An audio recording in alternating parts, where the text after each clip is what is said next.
Tambel Gimbayara, Mahmoud Dicko aurait reçu la nuit dernière, dit-on, la visite du Premier ministre Boubou Cissé. C'est devenu un interlocuteur incontournable, y compris du pouvoir malien qu'il combat pourtant avec virulence.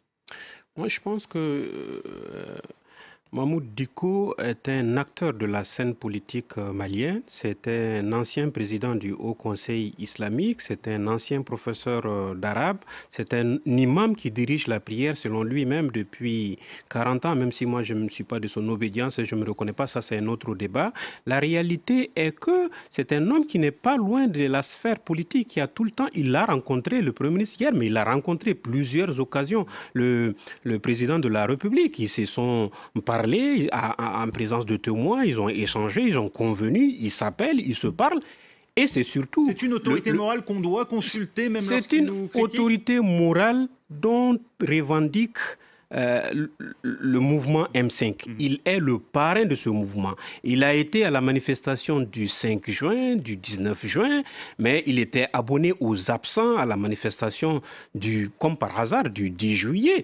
Et il appelait au calme. Il dit qu'il n'a jamais demandé la démission du président de la République. Et il dit qu'il appelle à l'apaisement, à l'accalmie. Mais cependant, quand à l'issue de cette manifestation du 10 juillet, on a envoyé leur thème, l'Assemblée nationale, la représentation du peuple se retrouve dans cet état-là. C'est l'argent du contribuable qui permet de le construire. Les responsabilités doivent se situer. On ne doit pas accepter les morts. Les morts sont condamnables, inacceptables en maintien d'ordre. L'État doit faire la preuve de cela et situer les responsabilités. Les coupables doivent répondre devant la justice. Ça, dans un état de droit, c'est la règle à suivre. C'est la loi qui s'impose à tout le monde. Et c'est comme cela. Donc, mais Mahmoud Dicko a un rôle. Pourquoi il n'a pas appelé au calme, à la retenue? Il l'a fait.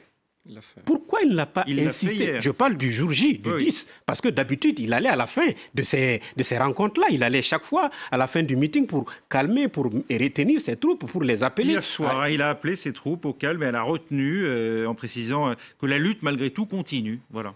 Je crois que c'est la voie de la sagesse. Les Maliens doivent se retrouver, dialoguer, se parler entre eux pour trouver des solutions. C'est aux Maliens. Je suis peiné, d'autant plus peiné que de voir entre Maliens qu'on en arrive là. Nous sommes une nation du Djatigia, du Sanankouya, du Kouroukanfoua et de la palabre. Nous avions connu la première constitution en 1200, avant 1789. Donc nous devons pouvoir tirer les leçons et puis corriger. De cette sagesse.